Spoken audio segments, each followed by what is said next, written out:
ഒരിക്കലും 90-ന് വേണ്ടി പഠിക്കരുത്. നിങ്ങൾ തൊട്ടടുത്തെത്തി ചിലപ്പോൾ ഫെയിൽ ആവാൻ ചാൻസ് ഉണ്ട്. നിങ്ങൾ 100 മാർക്ക് നേടാൻ പാകത്തിന് എല്ലാ ടോപ്പിക്കുകളെയും ഈക്വലായിട്ട് ഡിവൈഡ് ചെയ്തുകൊണ്ട് ഈക്വലായിട്ട് പഠിച്ചു തീർക്കാനായിട്ട് ശ്രമിക്കുക. നമസ്കാരം. സ്പെഷ്യൽ കേറ്ററ്റ് ഇൻ സർവീസിലുള്ള അധ്യാപകർക്ക് വേണ്ടിയിട്ടുള്ള നോട്ടിഫിക്കേഷൻ വന്നിട്ടുണ്ട്. നിങ്ങളെല്ലാവരും അപ്ലൈ ചെയ്തിട്ടുണ്ടാവും, അറിഞ്ഞിട്ടുണ്ടാവും, കാര്യങ്ങളൊക്കെ അറിയാം. അപ്പോൾ അത് അപ്ലൈ ചെയ്യുമ്പോഴും പഠിക്കുമ്പോഴും അതുപോലെ എക്സാം എഴുതുമ്പോഴും കോമൺ ആയിട്ട് ഒരുപാട് കാലത്തിന് ശേഷം എഴുതുന്ന അധ്യാപകരെ സംബന്ധിച്ച് ഉണ്ടാകുന്ന ചില സ്വാഭാവികമായിട്ടുള്ള സംശയങ്ങളുണ്ട്. അതേക്കുറിച്ച് ജനറൽ ആയിട്ടൊന്ന് പറയുന്നതിനായിട്ടാണ് ഇന്നത്തെ ഈ വീഡിയോ ആയിട്ട് നിങ്ങളിലേക്ക് എത്തിയിരിക്കുന്നത്. അതോടൊപ്പം നിങ്ങൾക്ക് പൊതുവിലുള്ള സംശയങ്ങൾ എന്തൊക്കെയാണെന്ന് വെച്ചാൽ ഇത് താഴെ കമൻറ്റ് ബോക്സിൽ രേഖപ്പെടുത്തിയാൽ അതേക്കുറിച്ച് വീണ്ടും നമുക്ക് വിശദീകരിച്ചുകൊണ്ടുള്ള വീഡിയോസൊക്കെ ആയിട്ട് വീണ്ടും നിങ്ങളിലേക്ക് എത്തുന്നതായിരിക്കും. അപ്പോൾ സ്പെഷ്യൽ കേറ്ററ്റ് അധ്യാപകർ അറിയേണ്ട പ്രധാനപ്പെട്ട കാര്യങ്ങളിലേക്ക് വരുമ്പോൾ നമുക്കറിയാം, LPSAയിലേക്ക് വരുന്ന ആളുകളെ സംബന്ധിച്ച് അവർക്ക് കേറ്ററ്റ് കാറ്റഗറി 1 ആണ് നിർബന്ധമായിട്ട് വന്നിരിക്കുന്നത്. UPSAക്ക് KTET category 2ഉം then HSAക്ക് KTET category 3 എന്നുള്ള രീതിയിലാണ് നമ്മളിപ്പോൾ പറയാം. ഇതിൽ 3 ഉണ്ടെങ്കിൽ 2 വേണ്ട എന്നുള്ള രീതിയിലൊക്കെ പറയാറുണ്ട്. പക്ഷെ അത് ഈ ഇടയ്ക്കും വേറൊരു വീണ്ടും എന്താ പറയുക, പുതുക്കിയ ഒരു ഓർഡറൊക്കെ ഗവൺമെൻറ് പുറത്തിറക്കിയിട്ടുണ്ട്. പക്ഷെ അത് ഇനിയും മാറുമോ എന്നുള്ളതിനെക്കുറിച്ച് നമുക്ക് അറിയില്ല. അതുകൊണ്ട് എപ്പോഴും 3 എഴുതാവുന്നവർ 3 എഴുതുക, 2 എഴുതാവുന്നവർ 2 എഴുതുക, 2ഉം 3ഉം എഴുതാൻ പറ്റുന്നവർ 2 എഴുതുക, 1ഉം 2 എഴുതാൻ പറ്റുന്നവർ 2 എഴുതുക. അപ്പം അങ്ങനെ നിങ്ങൾക്ക് പോസിബിൾ ആയിട്ടുള്ള എല്ലാം എഴുതി വയ്ക്കുക എന്നുള്ളത് തന്നെയാണ് ഇവിടെ ചെയ്യേണ്ട കാര്യം. ഇനിയിപ്പോൾ നിങ്ങൾ അപ്ലൈ ചെയ്തിട്ടുണ്ടാവും, ഞാൻ അതുകൊണ്ട് കൂടുതൽ അതിലേക്കൊന്നും പോകുന്നില്ല. കേറ്ററ്റ് യൂസ് ചെയ്ത് എൻട്രിൽ വിജയിച്ച ആളുകളുടെ ഫീഡ്ബാക്സും കാര്യങ്ങളൊക്കെ ഞാൻ ഇവിടെ കൊടുത്തിരിക്കുന്നു എന്ന് മാത്രമേ ഉള്ളൂ. ലാസ്റ്റ് ഇയറിൽ നടന്നിട്ടുള്ള കേറ്ററ്റിൻ്റെ വിജയം, അതുപോലെ 2026 ഇപ്പം നടന്നിട്ടുള്ള കേറ്ററ്റിൽ ഒരുപാട് വിജയം കരസ്ഥമാക്കുന്നതിനും 115 മാർക്കിന് മുകളിൽ സ്കോർ ചെയ്യുന്നതിനും ഇന്ത്യയുടെ ഉദ്യോഗാർത്ഥികൾക്ക് സാധിച്ചിട്ടുണ്ട്. അത് പ്രോപ്പർ ആയിട്ടുള്ള ആ ഒരു പ്ലാനോട് കൂടി പോയതുകൊണ്ടാണ്. മാത്രമല്ല ഇൻ സർവീസുള്ള അധ്യാപകർ തന്നെ ജനറൽ കേറ്ററ്റ് എഴുതിയവർ ഒരുപാട് പേരുണ്ട്. അവർ വളരെ പോസിറ്റീവായിട്ട് ഒരുപാട് ഫീഡ്ബാക്സ് ഞങ്ങൾക്ക് വന്നു, ക്ലാസ്സുകളെ കുറിച്ചിട്ടൊക്കെയുള്ള ഫീഡ്ബാക്സ് വന്നു. അതും പഠിപ്പിക്കുന്ന അധ്യാപകരിൽ നിന്നാകുമ്പോൾ തീർച്ചയായിട്ടും ഞങ്ങൾക്ക് ഒരുപാട് എന്താ പറയുക, പ്രചോദനമാണ്, എനർജി നൽകുന്ന കാര്യമാണ്. അപ്പോൾ അത് തുടർന്നും ഏറ്റവും മികച്ച രീതിയിൽ എൻട്രിയിലെ കോഴ്സുകൾ നിങ്ങളിലേക്ക് എത്തിക്കുന്നതായിരിക്കും. അപ്പോൾ 4 കാറ്റഗറികളിലായിട്ട് നടക്കുന്ന എക്സാമിൽ 1ഉം 2ഉം 3ഉം അതോടൊപ്പം 4 കാറ്റഗറി ഉണ്ടല്ലേ. ഭാഷാ അധ്യാപകർക്ക്, സ്പെഷ്യൽ അധ്യാപകർക്കൊക്കെ ഈ ഒരു എക്സാം 4ാമത്തെ കാറ്റഗറിയിലാണ് കണ്ടക്ട് ചെയ്യുക. അപ്പോൾ 4 കാറ്റഗറികൾ. അതിൽ കാറ്റഗറി 1 ആണ് ലോവർ പ്രൈമറി, കാറ്റഗറി 2 ആണ് അപ്പർ പ്രൈമറി, കാറ്റഗറി 3 ആണ് ഹൈസ്കൂൾ അധ്യാപകർക്ക് വേണ്ടിയിട്ട് ഉള്ളത്. അപ്പോൾ ഇത് സാധാരണഗതിയിലുള്ള രജിസ്ട്രേഷൻ സംഭവങ്ങളൊക്കെ ആയിട്ട് ബന്ധപ്പെട്ട ഒരു എക്സാമിൽ ഞാൻ അവിടെ ഇട്ടിരിക്കുന്നത് മാത്രമേ ഉള്ളൂ.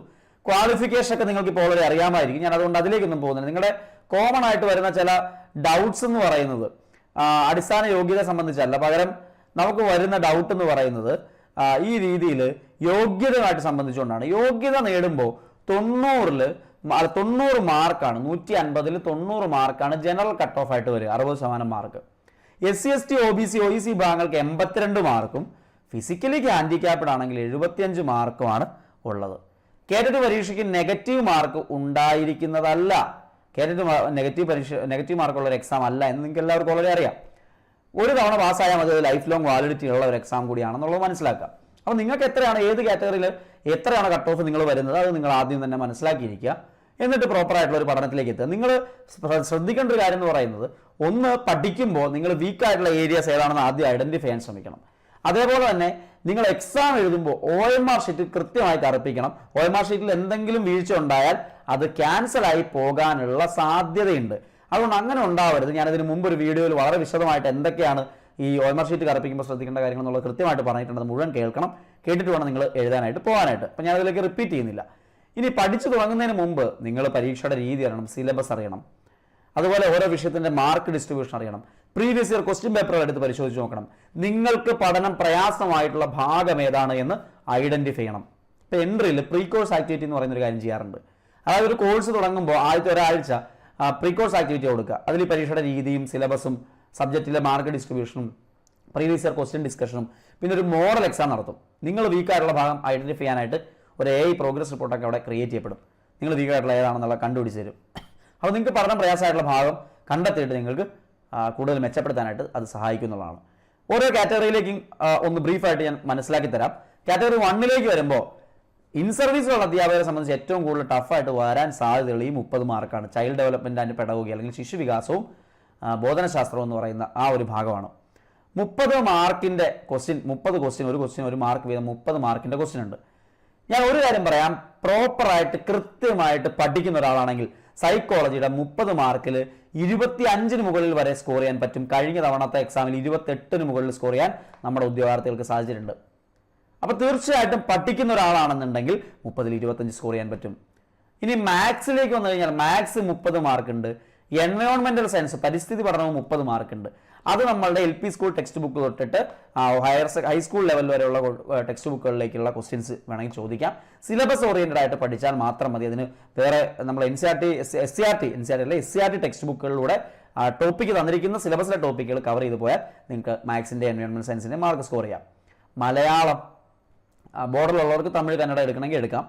പിന്നെ ഇംഗ്ലീഷ്, അപ്പോൾ ചുരുക്കി പറഞ്ഞ 30 മാർക്ക് മലയാളവും 30 മാർക്ക് ഇംഗ്ലീഷും. അങ്ങനെ 150 മാർക്കിൻ്റെ ആണ് കാറ്റഗറി 1 ക്വസ്റ്റ്യൻ. അപ്പോൾ നിങ്ങൾ നോക്കൂ, ഞാൻ പറഞ്ഞു 25-ലധികം സ്കോർ ചെയ്യാൻ പറ്റും സൈക്കോളജി എന്ന് പറഞ്ഞു. മിനിമം നിങ്ങൾ 20 സ്കോർ ചെയ്തിരിക്കണം. അതുപോലെ മാത്സിൽ നിന്ന് മിനിമം 20, എൻവയോൺമെന്റൽ സയൻസിൽ മിനിമം 20, അതേപോലെ മലയാളത്തിൽ നിന്ന് 20, ഇംഗ്ലീഷിൽ നിന്ന് 20 ലക്ഷ്യം വെക്കണം. ഞാൻ പറയും മിനിമം എന്ന് പറയുമ്പോൾ നിർബന്ധമായി നേടേണ്ട മാർക്ക് അല്ലത്, പക്ഷെ നിങ്ങൾ ആ ഒരു 20 മാർക്കെങ്കിലും കിട്ടാൻ പാകത്തിന് വേണം പഠിക്കാൻ. അങ്ങനെ 5 ഭാഗങ്ങളിലായിട്ട് 20 മാർക്ക് കിട്ടിയാൽ നിങ്ങൾക്ക് എത്ര കിട്ടും? 100 മാർക്ക് കിട്ടും. 90 അല്ലേ കട്ട് ഓഫ്. ഒരിക്കലും 90-ന് വേണ്ടി പഠിക്കരുത്. നിങ്ങൾ തൊട്ടടുത്തെത്തി ചിലപ്പോൾ ഫെയിൽ ആവാൻ ചാൻസ് ഉണ്ട്. നിങ്ങൾ 100 മാർക്ക് നേടാൻ പാകത്തിന് എല്ലാ ടോപ്പിക്കുകളെയും ഈക്വലായിട്ട് ഡിവൈഡ് ചെയ്തുകൊണ്ട് ഈക്വലായിട്ട് പഠിച്ചു തീർക്കാനായിട്ട് ശ്രമിക്കുക. അല്ലാത്ത പക്ഷം ഏതെങ്കിലും കുറച്ച് ഭാഗങ്ങൾ മാത്രം, ഇപ്പോൾ എൻവയോൺമെന്റൽ സയൻസും മാത്സ് നിങ്ങൾക്ക് അറിയാം, നിങ്ങളവിടെ മാക്സിമം മാർക്ക് സ്കോർ ചെയ്താലും പാസ് മാർക്കിലേക്ക് എത്താൻ പറ്റില്ല. നിങ്ങൾ ഇനി സൈക്കോളജി മുഴുവൻ പഠിച്ചിരുന്നു, 30 മാർക്കിൽ 25 മാർക്ക് കിട്ടി, പാസ്സാവും ഇല്ല. അപ്പോൾ എല്ലാത്തിനും തുല്യമായിട്ടുള്ള പ്രാധാന്യം ഇവിടെ ഉണ്ടെന്ന് മനസ്സിലാക്കിക്കൊണ്ട് 150-ൽ 100 മാർക്ക് എത്താൻ പാകത്തിന് ലക്ഷ്യം വയ്ക്കുക. ഓവറോൾ കട്ട് ഓഫ് മാത്രമേ ഉള്ളൂ, അല്ലാണ്ട് ഓരോന്നിനും സെപ്പറേറ്റ് കട്ട് ഓഫ് ഒന്നുമില്ല. പക്ഷേ നിങ്ങൾ ഓരോന്നിനും സെപ്പറേറ്റ് ആയിട്ട് എയിം ചെയ്യുക, മാർക്ക് എയിം ചെയ്ത് പഠിക്കാനായിട്ട് ശ്രമിക്കുക. ഇങ്ങനെ വേണം ഇതിന് വേണ്ടിയിട്ടൊന്ന് പ്രിപ്പയർ ചെയ്യാനായിട്ട്, പ്ലാൻ ചെയ്യാനായിട്ട്. കാറ്റഗറി 2-ലേക്ക് വന്നു കഴിഞ്ഞാൽ അവിടെ ചൈൽഡ് ഡെവലപ്മെന്റ് പെഡഗോഗിയുടെ ഭാഗത്തു നിന്ന് UP ലെവലിലുള്ള കുട്ടികളെ ഹാൻഡിൽ ചെയ്യാനുള്ള സൈക്കോളജി പെഡഗോഗി 30 മാർക്ക്. B.Edഉം D.Edഉം കഴിഞ്ഞവരാണ് ഇത് എഴുതുക. കാറ്റഗറി 1 D.Ed ഉള്ളവരാണ് എഴുതുക. അപ്പോൾ B.Edഉം D.Edഉം കഴിഞ്ഞ ആളുകളെ സംബന്ധിച്ചുകൊണ്ട് ഈ 30 മാർക്ക് അവിടെ ഒന്ന് പഠിച്ചെടുക്കുക എന്നുള്ളതാണ് ആദ്യത്തെ ടാസ്ക്. സൈക്കോളജി മറന്നുപോയതുകൊണ്ട് നിങ്ങളൊന്ന് റിവൈൻഡ് ചെയ്തെടുക്കേണ്ടതായിട്ട് വരും. ഇനി സയൻസ് ആൻഡ് മാത്സ്, അതുപോലെ എൻവയോൺമെന്റൽ സയൻസ് അല്ലെ, സയൻസ് ആൻഡ് മാത്സ്, എൻവയോൺമെന്റൽ സയൻസ് എന്നൊക്കെ പറയുന്ന ആ ഒരു ഏരിയ, അതിൽ നിന്ന് 60 മാർക്കിന്റെ ചോദ്യം, അല്ലെങ്കിൽ സോഷ്യൽ സയൻസിൽ ഏതെങ്കിലും ഒരെണ്ണം ഓപ്റ്റ് ചെയ്യാനുള്ള അവസരമുണ്ട്. സോഷ്യൽ സയൻസിൽ നിന്ന് 60 മാർക്കിന്റെ ക്വസ്റ്റ്യൻ. നേരത്തെയും സയൻസും മാത്സും പറഞ്ഞില്ലേ കാറ്റഗറി 1-നകത്ത്, അവിടെയും പെഡഗോഗി ചോദിക്കും കേട്ടോ. പെഡഗോഗി ക്വസ്റ്റ്യൻസ് അവിടെ ചോദിക്കും. ബോധനശാസ്ത്രത്തിൽ നിന്നുള്ള ചോദ്യങ്ങളും അവിടെ വരും. അതേപോലെ ഇവിടെ സയൻസ് ആൻഡ് മാത്സ് ആണെങ്കിൽ സയൻസിൽ മാത്സിൽ നിന്ന് 40 മാർക്കും അതിന്റെ പെഡഗോജി 20 മാർക്കും ചോദിക്കും. അതേപോലെ സോഷ്യൽ സയൻസ് ആണെങ്കിൽ അതിന്റെ 40 മാർക്കും അതിന്റെ പെഡഗോജി 20 മാർക്കും, അങ്ങനെ 60 മാർക്കിന്റെ ക്വസ്റ്റ്യൻസ് ആണ് ചോദിക്കുക. ഇത് നിങ്ങൾ അപ്ലൈ ചെയ്ത സമയത്ത് ഇങ്ങനെ സബ്ജക്ട് സെലക്ട് ചെയ്യാനുള്ള അവസരമില്ല. പക്ഷേ OMR ഷീറ്റിന്റെ ഫ്രണ്ടിൽ നിങ്ങൾ എഴുതുമ്പോൾ കാറ്റഗറി 2-ലേക്ക് വരുമ്പോൾ സയൻസ് ആൻഡ് മാത്സ് ആണോ സോഷ്യൽ സയൻസ് ആണോ എന്ന് കൃത്യമായി കറുപ്പിക്കുന്ന സ്ഥലമുണ്ട്. അത് കറുപ്പിക്കണം. കറുപ്പിച്ചില്ലെങ്കിൽ OMR ഷീറ്റ് ഇൻവാലിഡ് ആവും. ഓർത്തിരിക്കണം, ഇമ്പോർട്ടൻ്റ് ആണ്. ലാംഗ്വേജ് 2 ഉണ്ട് സ്റ്റിൽ, മലയാളവും ഇംഗ്ലീഷും. സെപ്പറേറ്റ് മലയാളം ഇംഗ്ലീഷും എടുക്കുക. അപ്പോൾ 30 60 മാർക്കിൻ്റെ ക്വസ്റ്റ്യൻ അവിടെയും ചോദിക്കും. മിനിമം 20 വെച്ച് ലാംഗ്വേജിന് ഫോക്കസ് ചെയ്യണം. മിനിമം 20 സൈക്കോളജി ഫോക്കസ് ചെയ്യണം. അപ്പോൾ 20 40 20 60 ആയി. പിന്നെ 60-ൽ 40 മാർക്ക് കൂടി ലക്ഷ്യം വയ്ക്കുക. 100-ലേക്ക് എത്തിക്കാനായിട്ടുള്ള പഠനം നിങ്ങൾ നടത്തുക. നിങ്ങൾ ഉറപ്പായിട്ടും ക്വാളിഫൈഡ് ആവും. ഇവിടെയും സൈക്കോളജി പെഡഗോജി ഭാഗത്തു നിന്നുള്ള ക്വസ്റ്റ്യൻസ് നിങ്ങൾ കുറച്ച് എഫേർട്ട് ഇടുന്നതായിട്ട് വരും. ഇൻ സർവീസുള്ള അധ്യാപകരായതുകൊണ്ട് തന്നെ മറന്നുപോയിട്ടുള്ളവർ അത് ഓവർകം ചെയ്യണം. വളരെ സിമ്പിളാണ്, ഇത് വലിയ സംഭവമൊന്നുമില്ല. കൃത്യമായിട്ട് എവിടുന്ന ക്വസ്റ്റ്യൻ വരുന്നത് ഐഡന്റിഫൈ ചെയ്തുകൊണ്ട് നിങ്ങൾക്ക് അടിപൊളി ക്ലാസ് സൈക്കോളജിയിൽ എൻട്രി പ്രൊവൈഡ് ചെയ്യുന്നുണ്ട്. നിങ്ങൾക്ക് അത് യൂസ് ചെയ്യാനായിട്ട് സാധിക്കും എന്നുള്ളതാണ്. ഇനി ലാംഗ്വേജിന്റെ ഭാഗത്തുനിന്നും പെഡഗോജിയുടെ ക്വസ്റ്റ്യൻസ് വരാറുണ്ട് കേട്ടോ. അതേപോലെ കാറ്റഗറി 3-ലേക്ക് വന്നു കഴിഞ്ഞാൽ 40 മാർക്ക് അഡോളസന്റ് സൈക്കോളജിയാണ്, കൗമാര മനഃശാസ്ത്രമാണ്. ഹൈസ്കൂളിലെ കുട്ടികളാണല്ലോ, അതുകൊണ്ട് കൗമാര മനഃശാസ്ത്രവും അതുമായിട്ട് ബന്ധപ്പെട്ട പഠന സിദ്ധാന്തങ്ങളും ടീച്ചിങ് ആപ്റ്റിറ്റ്യൂഡ് 40 മാർക്കിന്റെ ക്വസ്റ്റ്യൻസ് ചോദിക്കും. ഈ 40 മാർക്കിൽ മിനിമം 30 മാർക്കിന് ലക്ഷ്യം വെച്ച് വേണം പഠിക്കാൻ. ഇംഗ്ലീഷിൽ മാത്രമേ ക്വസ്റ്റ്യൻ ഉള്ളൂ കാറ്റഗറി 3-ക്ക്. 1-നും 2-നും മലയാളത്തിലും ഇംഗ്ലീഷിലും ക്വസ്റ്റ്യൻ ഉണ്ടെന്ന് മനസ്സിലാക്കണം. കാറ്റഗറി 3-ക്ക് ഇംഗ്ലീഷിൽ മാത്രമേ ക്വസ്റ്റ്യൻ ഉള്ളൂ. ഒരു ലാംഗ്വേജ് മതി, മലയാളം ഇംഗ്ലീഷോ ഏതെങ്കിലും ഒരെണ്ണം എടുത്താൽ മതി. അതിൽ 30-ൽ 20 മാർക്ക് മിനിമം സ്കോർ ചെയ്യാനായിട്ട് ലക്ഷ്യം വെക്കുക. പിന്നെ ഒരു 80 മാർക്ക് അത് നിങ്ങളുടെ സബ്ജക്റ്റ് ആണ്. ഇപ്പോൾ നിങ്ങൾ മാത്സ് ആണെങ്കിൽ മാത്സിന്റെ സബ്ജക്റ്റ് 50 മാർക്കും പ്ലസ് അതിന്റെ പെഡഗോജി 30 മാർക്കും. അതുപോലെ സോഷ്യൽ സയൻസ് ആണ്, social science 50, pedagogy 30. Physical science ആണ്, ഫിസിക്സ് 25, കെമിസ്ട്രി 25, 30 മാർക്ക് ഫിസിക്കൽ സയൻസിന്റെ പെഡഗോജി. നാച്ചുറൽ സയൻസ് ആണ്, സുവോളജിയും ബോട്ടണിയും കൂടി ചേർത്തിട്ട് 50 മാർക്ക് 30 മാർക്ക് അതിന്റെ പെഡഗോജി. അപ്പോൾ ഈ രീതിയിലാണ് മാർക്ക് ഡിസ്ട്രിബ്യൂഷൻ വരിക. 150 മാർക്കിലാണ് ആകെ ക്വസ്റ്റ്യൻ ഉള്ളത്. നിങ്ങൾക്ക് 100 ലക്ഷ്യം വെക്കണമെങ്കിൽ 80-ൽ എത്രയും കൂടി വേണം? 50 കൂടി ലക്ഷ്യം വെക്കുക. അങ്ങനെ എയിം ചെയ്ത് പഠിക്കണം. ഇതാണ് കാറ്റഗറി 3-യുടെ ഒരു മാർക്ക് ഡിസ്ട്രിബ്യൂഷനും പഠിക്കേണ്ട രീതി എന്ന് പറയുന്നത്. കാറ്റഗറി 4-ലേക്ക് വന്നാൽ അവിടെയും ശിശുവികാസനം ബോധനശാസ്ത്രം എന്നൊക്കെ പറഞ്ഞുകൊണ്ട് 30 മാർക്ക് സൈക്കോളജി ഭാഗത്തുണ്ട്. മലയാളം ഇംഗ്ലീഷ് തമിഴ് കന്നഡ ലാംഗ്വേജ് 40 മാർക്കാണ്. വിഷയാടിസ്ഥാനത്തിലുള്ള ചോദ്യങ്ങൾ 80 എണ്ണം ഉണ്ട്. അതിൽ 50 എണ്ണം സബ്ജക്റ്റും 30 എണ്ണം പെഡഗോഗി എന്നുള്ള രീതിയിലാണ് വരിക. അവിടെയും നിങ്ങൾ 100 മാർക്ക് ലക്ഷ്യം വെച്ചുകൊണ്ട് വേണം കാറ്റഗറി 4 എഴുതുന്നവരും പഠിച്ച് കയറാനായിട്ട്. ഇങ്ങനെയാണ് ഈ കേറ്ററിന്റെ വിവിധ കാറ്റഗറികൾ നടക്കുക. അതിൽ 1ഉം 2ഉം 4 ഒഴികെയുള്ള ചോദ്യപേപ്പറുകളിൽ, ഭാഷ ഒഴികെയുള്ള ചോദ്യപേപ്പറുകളിൽ 1-നും 2-നും 4-നും മലയാളത്തിലും ഇംഗ്ലീഷിലും ക്വസ്റ്റ്യൻ പേപ്പർ അവൈലബിൾ ആണ്.